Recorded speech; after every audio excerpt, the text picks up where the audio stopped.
Today, we are diving straight into Liquid Glass in iOS 26. Honestly, this is the biggest Apple design shift we've seen in a decade.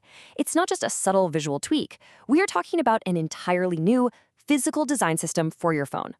To really appreciate this, we need to quickly trace the evolution. Remember those static, frosted blurs from iOS 7 back in 2013? Well, Apple took the spatial computing concepts from visionOS in 2024, teased it at WWDC, and now, in 2026, we're seeing the launch of live liquid glass. It's quite the leap. Here is our roadmap for this explainer. 1. What is liquid glass? 2. The 4 core properties. 3. SwiftUI and UIKit adoption. 4. Accessibility and performance. 5. Migration and common mistakes. And 6. Convert your website today. Section 1. What is liquid glass? The iOS 26 revolution. At its core, liquid glass is Apple's brand new adaptive translucent material system. Think of it like holding a piece of living, frosted glass over a moving painting. As the content underneath changes, the glass actually responds and adjusts in real time.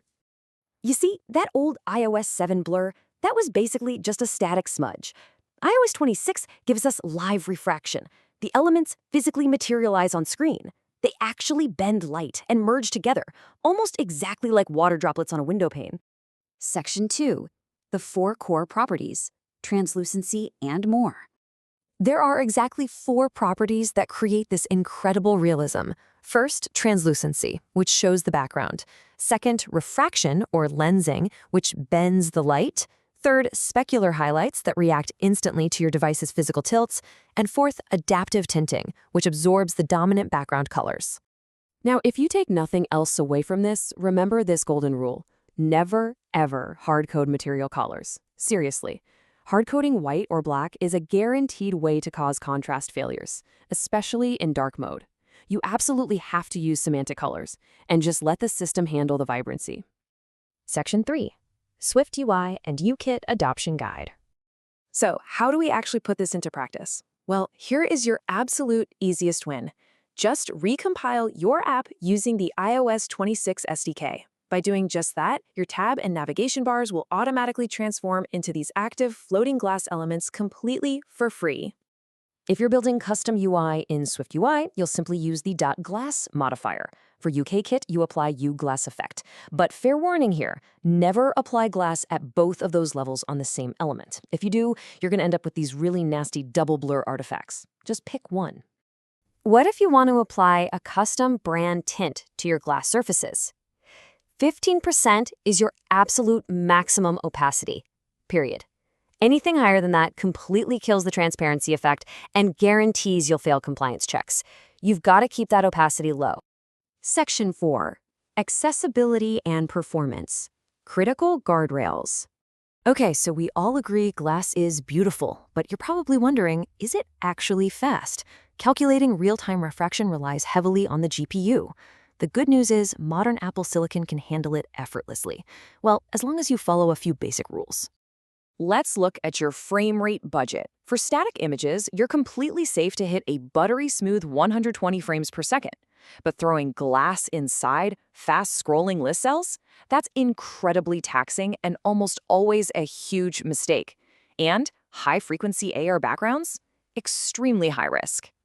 Which brings us to the Matryoshka blur trap. Simply put, do not stack glass layers on top of other glass layers. It's like a set of nesting dolls, but for performance drops.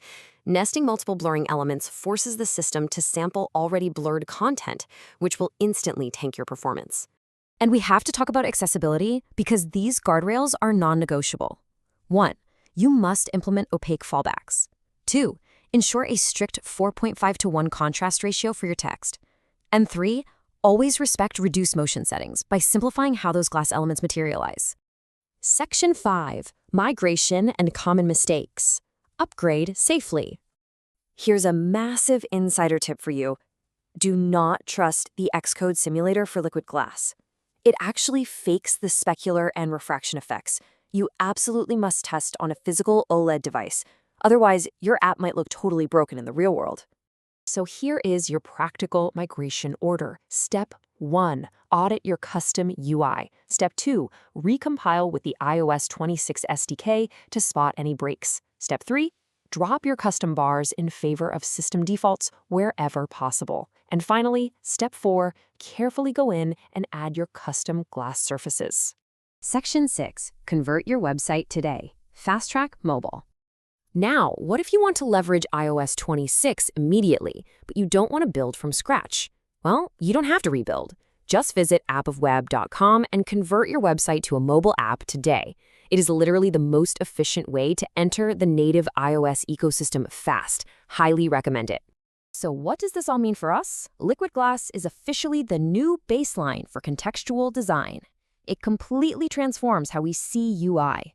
The only question left is your app ready to be viewed through a new lens? Thanks so much for joining this explainer, and we will catch you next time.